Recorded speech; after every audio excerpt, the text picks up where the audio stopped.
और अब आपको आज के दूसरे मुद्दे की तरफ लेके चलते हैं। मुद्दा है मराठा आंदोलन। वो मराठा जो महाराष्ट्र में आरक्षण की मांग कर रहे हैं, जिनके बारे में कहा जाता है कि उनकी मुट्ठी में महाराष्ट्र है, उनकी मुट्ठी में मुंबई है। वो मराठा आरक्षण की मांग कर रहे हैं, जिनके प्रदेश में हिंदुस्तान का सबसे ज्यादा निवेश होता है। कुल निवेश का अकेले 51%। सवाल यह है कि क्या सचमुच मराठा पिछड़े हैं? इसे समझेंगे, लेकिन उससे पहले हम मराठा आंदोलन को तस्वीरों के जरिए आपके सामने रख रहे हैं।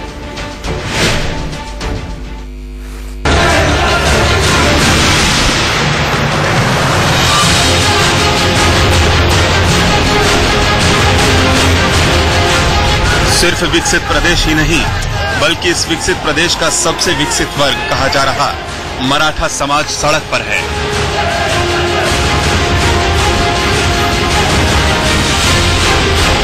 वो अपने लिए आरक्षण मांग रहा है। उसका कहना है कि उसके समाज की 90% आबादी किसानों की है।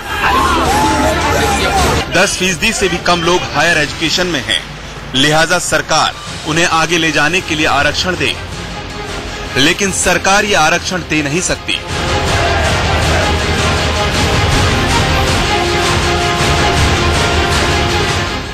जिस तरह पटेलों को आरक्षण नहीं मिला सरकार के लाख चाहने के बावजूद, जिस तरह जाटों को आरक्षण नहीं मिला सरकार की पूरी ताकत लगाने के बावजूद, जिस तरह गुर्जरों को नहीं मिला आरक्षण सरकार की जोर आजमाइश के बावजूद, वही फार्मूला मराठा आरक्षण को लेकर भी लागू होता है।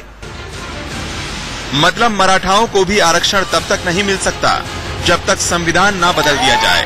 लेकिन लोकतंत्र में अपनी मांग रखने का हक सबको है। मराठा समाज ने भी अपनी मांग रखी, पहले शांतिपूर्ण तरीके से, अब हिंसक होकर। देखिए कैसे महाराष्ट्र गुस्से की आग में उबल रहा है। गुस्सा इतना कि बीच सड़क पर बस पलट दी जा रही है। सिर्फ बसें पलटी नहीं जा रही, बल्कि आग लगा दी गई। औरंगाबाद से उस्मानाबाद तक हर तरफ हंगामा ही हंगामा है। कहीं हाईवे पर हंगामा तो कहीं मुख्यालय में हंगामा। सड़कों पर धुएं के गुबार को देखिए। कहा जा रहा है कि ये मराठा क्रांति है, क्योंकि इसी के बैनर तले एक तो नहीं, दर्जन भर से अधिक गाड़ियों को आग के हवाले कर दिया गया। अब ये तस्वीरें देखिए। ये शिवसेना के सांसद चंद्रकांत कैरे हैं। थोड़ी और देर हो जाती तो सांसद महोदय के साथ कुछ भी हो सकता था। उनकी जान खतरे में पड़ सकती थी। जानते हैं चंद्रकांत कैरे मराठा आंदोलन के प्रदर्शन के लिए युवकों के बीच क्यों पहुंचे थे? उन्हें अपना समर्थन देने।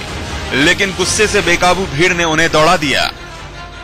अब दो तस्वीरें देखिए। पहली तस्वीर में मराठा आंदोलन की करीब 6 महीने पुरानी तस्वीर है, जिसकी चर्चा पूरे देश में थी, क्योंकि तब तक एक तरफ दलित आंदोलन में हिंसा हुई, मराठा आंदोलन ने अहिंसा पर डटे रहकर अपनी मांग के लिए आवाज बुलंद की गई। लेकिन ये पहली तस्वीर देखते देखते बदल गई। लेकिन चंद महीने बाद ही जब आंदोलन दोबारा शुरू हुआ तो उसने हिंसक रूप ले लिया। शुरुआत इस छलांग से हुई। पानी में जो एक युवक आपको डूबता हुआ दिख रहा है, दरअसल ये मराठा आंदोलन में भाग लेने आया काका साहेब था। सोमवार को काका साहेब ने सैकड़ों लोगों के सामने गोदावरी नदी में छलांग लगा दी, जिससे डूबकर उसकी मौत हो गई। काका साहब ने जब मौत की छलांग लगाई तो किसी ने उसे बचाने की कोशिश तक नहीं की। कई सेकंड तक वो पानी में हाथ पांव मारता रहा। जो वीडियो सामने आया है वो इसकी पुष्टि करते हैं। लेकिन जब वो मर गया तो उसके बहाने पूरे आंदोलन को कुछ लोगों ने भड़का दिया। पहले काका साहेब की मौत का ठीकरा महाराष्ट्र के मुख्यमंत्री पर फोड़ा गया। बाद में आंदोलन हिंसक हो गया। दिक्कत यह है कि मराठा क्रांति समाज ने बुधवार को भी बंद बुलाया है, जिसमें आंदोलन मुंबई तक पहुंचेगा। ठाणे, नवी मुंबई, रायगढ़ में बुधवार को बंद बुलाया गया है। बीजेपी का आरोप है कि कांग्रेस और एनसीपी इस आंदोलन को जानबूझकर हिंसक बना रही है। हाथ में कानून लेने वाले लोग मराठा समाज को आगे करके उनके पीठ पीछे शिकंडी के रूप में जो खड़े हैं, वे सारे के सारे राष्ट्रवादी और कांग्रेस के नेता और कार्यकर्ता हैं, जो कानून हाथ में ले रहे हैं और मराठा समाज को बदनाम कर रहे हैं। मराठा आंदोलन की वजह से महाराष्ट्र के बड़े हिस्से में स्कूल कॉलेज एहतियातन बंद रखे गए हैं, इंटरनेट सेवाएं रोक दी गई हैं। अगर आंदोलन और बढ़ता है तो प्रशासन को इससे निपटने के लिए तैयार रहने को कहा गया है।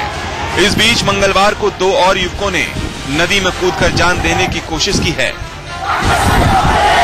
अभिषेक शर्मा के साथ ब्यूरो रिपोर्ट, इंडिया न्यूज।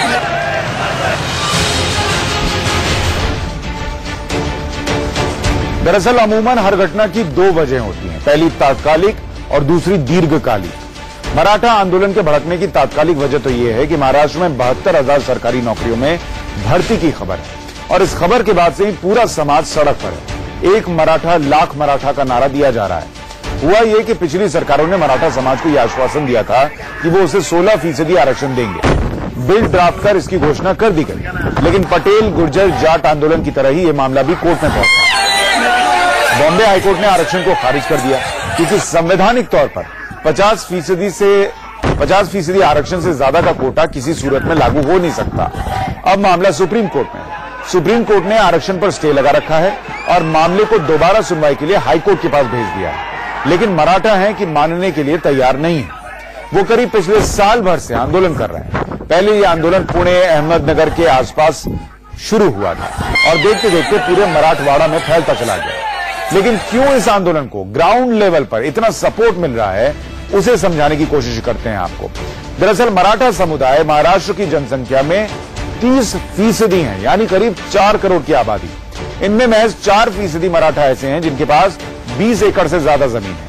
जिनके पास ज्यादा जमीन है, चीनी मिलें हैं, वो अपने अपने इलाकों में मराठाओं के बीच चेहरे हैं। 95% मराठा खेतिहर किसान है, मतलब अपनी जमीन पर मजदूरी करने वाले किसान। इनकी खेती की जमीन भी असिंचित है, इन्हें मॉनसून पर निर्भर करना पड़ता है। ये मराठा उच्च शिक्षा से भी कमोबेश वंचित है और इनकी रोजमर्रा की जिंदगी में हर तरफ आपको संघर्ष मिलेगा। करीब 20% मराठा भयंकर गरीबी की चपेट में है। महाराष्ट्र में खुदकुशी करने वाले किसानों में से 90% मराठा समुदाय से हैं। अगर वो सरकारी नौकरी में आना चाहते हैं तो उन्हें आसानी से नहीं मिल सकता, क्योंकि सरकारी गजट में वो जनरल कैटेगरी में आते हैं। IAS और IPS की नौकरियों में मराठा समुदाय के लोग न के बराबर हैं। न्यायिक सेवा समेत कॉर्पोरेट क्षेत्र में भी मराठा समुदाय का प्रतिनिधित्व न के बराबर है और इसीलिए ये समाज सड़क पर है। वो अपने लिए हर हाल में आरक्षण लेकर रहने की बात कर रहा है। दूसरी तरफ राजनीतिक दल हैं जो हर हाल में इस आंदोलन को अपने पाले में भुना लेना चाहते हैं। ऐसा क्यों है, उसे भी समझिए। दरअसल मराठाओं का वोट बैंक 33% है और ये वोट बैंक सरकार बनाने और बिगाड़ने में पूरी तरह से सक्षम है। महाराष्ट्र में विधानसभा की 288 सीटों में से 95 सीटों पर सीधे सीधे मराठाओं का प्रभाव है, मतलब वो जिसे चाहें उसे जिता दें। लोकसभा की 48 में से 18 सीटों की जीत और हार का सीधा फैसला मराठा वोटर्स के हाथ में है।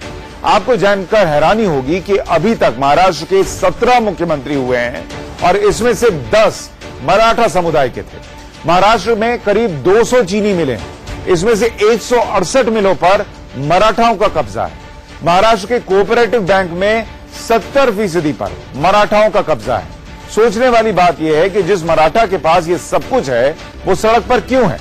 दरअसल ये कमोबेश वैसा ही है जैसे गुजरात के पटेल के साथ, जैसा हरियाणा के जाट के साथ, और जिसमें 10 से 12% लोगों के पास सब कुछ है और बचे हुए लोगों के पास कुछ भी नहीं। वैसे ही 85% मराठाओं का हाल है।